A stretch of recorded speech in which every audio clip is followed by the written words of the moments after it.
Assalamualaikum warahmatullahi wabarakatuh. Nama saya Krisna Aji Wibowo, nomor NIM 72114192221. Saya dari kelas akuntansi D 2019. Saya akan melanjutkan bab selanjutnya, bab 4 tentang penggunaan dan pengembangan sistem.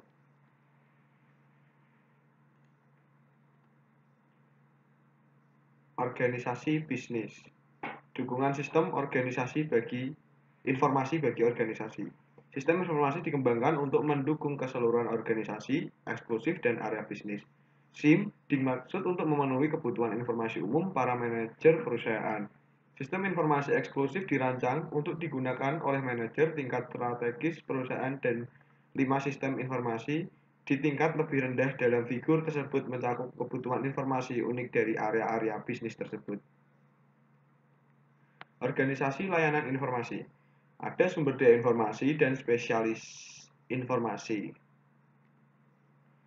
Analisis sistem, administrasi basis data, webmaster, operator, spesialis jaringan, dan programmer. Berikut adalah struktur organisasi layanan informasi.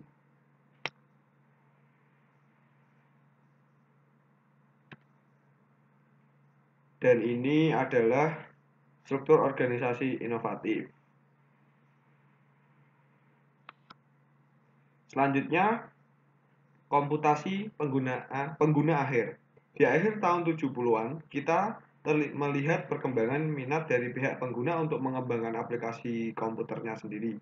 Suatu pendekatan yang disebut komputasi pengguna akhir atau end user computing. Pengguna akhir merupakan kata yang sinonim dengan pengguna. Pengguna menggunakan produk akhir dari suatu sistem berbasis komputer, dan komputer pengguna akhir atau end user computing ECU, maka berarti pengembangan seluruh atau sebagian sistem informasi oleh pengguna. Selanjutnya, penyebab komputasi pengguna akhir timbul. Dampak pendidikan komputer. Jajaran manajemen, terutama di tingkat yang lebih rendah, mulai diisi dengan orang-orang memiliki keahlian komputer yang baik. Seiring dengan berjalannya waktu, manajer-manajer ini maju ke tingkat manajemen yang lebih tinggi dan tetap meneruskan penggunaan sistem informasi dan teknologinya. Selanjutnya, antrian layanan informasi. Ketika para pengguna mulai menunjukkan tuntutan-tuntutan untuk mendapatkan tambahan dukungan sistem kepada layanan informasi tidak dapat memberikan respon yang cukup cepat untuk memenuhi tuntutan mereka, dan antrian mulai menumpuk dengan pekerjaan yang menunggu untuk dikerjakan oleh komputer. Penyebab selanjutnya, murahnya piranti keras. Pengguna dapat memperoleh sendiri piranti kerasnya dengan memesan di toko komputer setempat melalui telepon dan meminta sistem tersebut dikirimkan menggunakan taksi. Rantai komunikasi keputusan penggunaan akhir.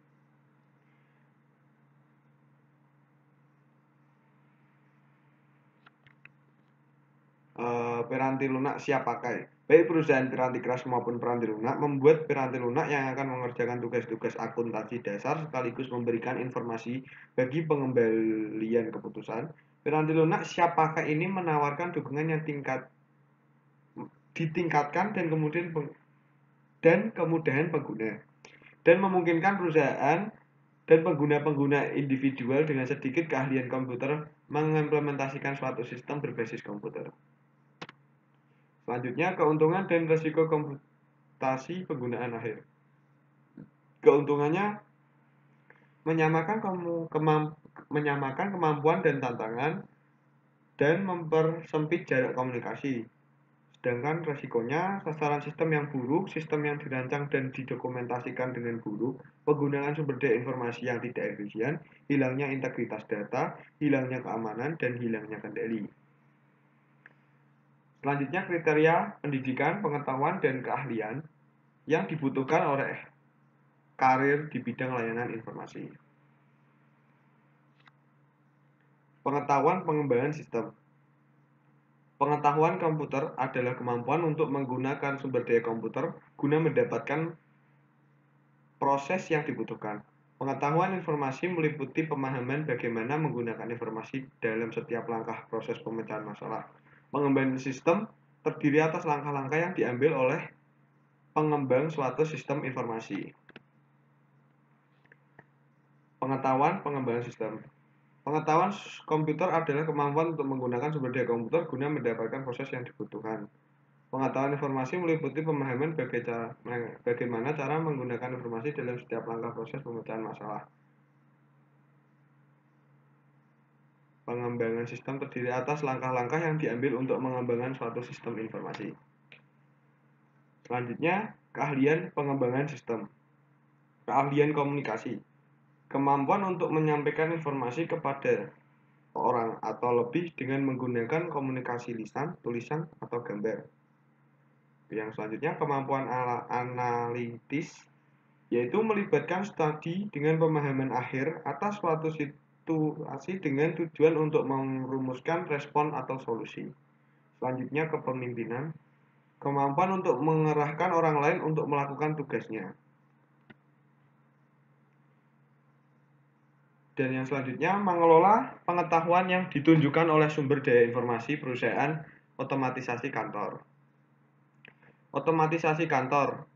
Otomatisasi kantor adalah penerapan otomatisasi seperti teknologi komputer pada pekerjaan kantor. Otomatisasi kantor dapat dilacak kembali hingga awal tahun 1960-an ketika IBM memperkenalkan istilah pengolah kata untuk menyatakan suatu bahwa kebanyakan aktivitas kantor dipusatkan pada pengolahan kata. Otomatis kantor meliputi seluruh sistem elektronik formal maupun informal yang terutama berhubungan dengan komunikasi informal dan dari seorang orang di dalam maupun di luar perusahaan. Salah satu kesunggulan dari AO adalah adanya fakta bahwa ia memberikan suatu sambungan komunikasi bagi orang-orang di dalam dan di luar perusahaan untuk saling berkomunikasi satu sama lain. Pergeseran dari pemecahan masalah administratif ke manajerial. Seiring dengan bertambahnya pengetahuan komputer di kalangan manajerial dan profesional, mereka menyadari bahwa mereka dapat menggunakan berbagai aplikasi untuk memecahkan masalah yang mereka hadapi. Gaya kantor maya. Kantor maya memiliki konsep bahwa pekerjaan kantor dapat dilakukan hampir di semua lokasi geografis selama tempat kerja tersebut terhubung dengan satu atau lebih lokasi tetap perusahaan oleh suatu jenis kemampuan komunikasi elektronik. Konsep ini dimulai dengan telecommuting, lalu disempurnakan untuk menciptakan suatu fasilitas kantor yang disebut hoteling. Berikut penjelasan telecommuting dan hoteling. Telecommuting diperkenalkan karena merupakan satu cara yang tepat untuk menggambarkan bagaimana karya dapat secara elektronik pergi ke tempat kerja. Keuntungan telecommuting bagi karyawan adalah fleksibilitas yang diberikan dalam mewujudkan tugas-tugas pekerjaan, sehingga tugas pribadi juga akan dapat diakomodasi. Berikut penjelasan hoteling, yaitu karyawan menggunakan fasilitas hoteling dengan cara yang sama seperti jika mereka menggunakan sebuah hotel. Karyawan melakukan reservasi atas fasilitas dengan sumber daya dukungan tertentu berdasarkan atas pekerjaan yang harus dilakukan. Keuntungan hoteling adalah pemanfaatan sumber daya dan ruang yang lebih efisien dan fokus yang lebih baik pada apa yang dibutuhkan untuk mendukung personel kantor. Keuntungan dan kerugian kantor maya. Keuntungannya biaya fasilitas yang lebih rendah, biaya peralatan yang lebih rendah, berkurangnya penghentian pekerjaan dan kontribusi sosial. Sedangkan kerugiannya untuk moral karyawan yang rendah, tidak adanya umpan balik positif yang berasal dari interaksi tatap muka dengan atasan atau sesama rekan kerja. Yang kedua, kekhawatiran atas resiko keamanan. Keamanan data dan informasi dapat lebih sulit untuk dikendalikan di dalam lingkungan kantor maya. Dampak sosialisasi organisasi maya. Dampak organisasi kantor maya timbul pada masyarakat, khususnya industri-industri yang paling tertarik pada konsep kantor maya dan organisasi kantor maya adalah industri yang memberikan nilai tambahan dalam bentuk informasi, ide, dan kecerdasan.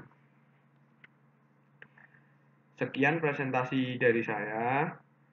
Mohon maaf apabila terjadi kesalahan. Wassalamualaikum warahmatullahi wabarakatuh.